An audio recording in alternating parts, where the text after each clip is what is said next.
মেসির খেলা দেখার জন্য আগ্রহ। এবারও চাই কাপটা আমাদেরই হোক, আর্জেন্টিনা দলেরই হোক।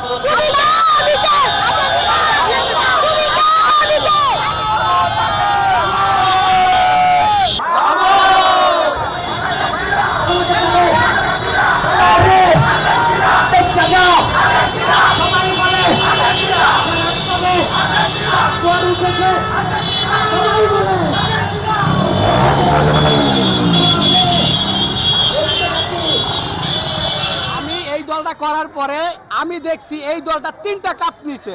এটা আমাদের সাফল্য, আমরা দল সাপোর্ট করি, এটা আমরা আনন্দিত।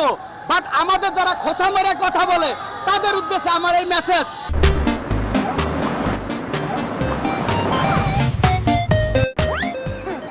তোমরা তোমাদের সাপোর্ট করাকালীন কয়টা কাপ নিছো ভাই? তোমাদের বাপ দাদা, বাপে কি করছে, দাদাই কি করছে, এই গল্প খায় না, এই গল্প খায় না। তোমরা কি করছো এটা বলো, সাহস থাকলে বলো। রানিং চ্যাম্পিয়ন কারা? গতবারের মতো এবারও আমাদের বড় ভাইদের উদ্যোগে আমরা একটা বহর আয়োজন করেছি, যেটা এই জায়গা থেকে শুরু হয়ে মানে আমরা আছি এখন শরীয়তপুর ইউনো অফিসের সামনে আছি। এই জায়গা থেকে শুরু হয়ে আঙ্গারিয়া বাইপাসে যাবে মনোরা হয়ে। এবং আমাদের টিমের প্রত্যাশা, আমাদের কাছ থেকে বরাবরই সব টিমের প্রত্যাশা থাকে বিশ্বকাপ জেতা। কিন্তু আমাদের প্রত্যাশা এবার 2টা। এবার হচ্ছে আমরা বিশ্বকাপ জিতে, আমরা তো গতবার জিতছি, এবার হচ্ছে আমরা জিতবো এবং এই ট্রফি আমরা ইনশাল্লাহ ধরে রাখবো। মেসির খেলা দেখার জন্য আগ্রহ। এবারও চাই কাপটা আমাদেরই হোক, আর্জেন্টিনা দলেরই হোক।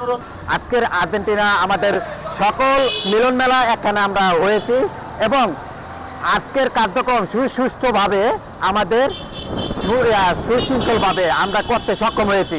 এটার জন্য আমরা সবাইকে কৃতজ্ঞতা জানাই এবং পাশাপাশি এই দল করার প্রেক্ষিতে কোনো ব্রাজিল বা আর্জেন্টিনা সমর্থকদের মধ্যে কোনো রকম যাতে কোনো তুরকালাম বা কোনো রকম ব্যতিক্রম তর্ক বিতর্কে যেন আমরা না জড়াই, এটা আমার সবচেয়ে বেশি আহ্বান সবার প্রতি, যাতে কেউ বিতর্ক যাতে না জড়ায়।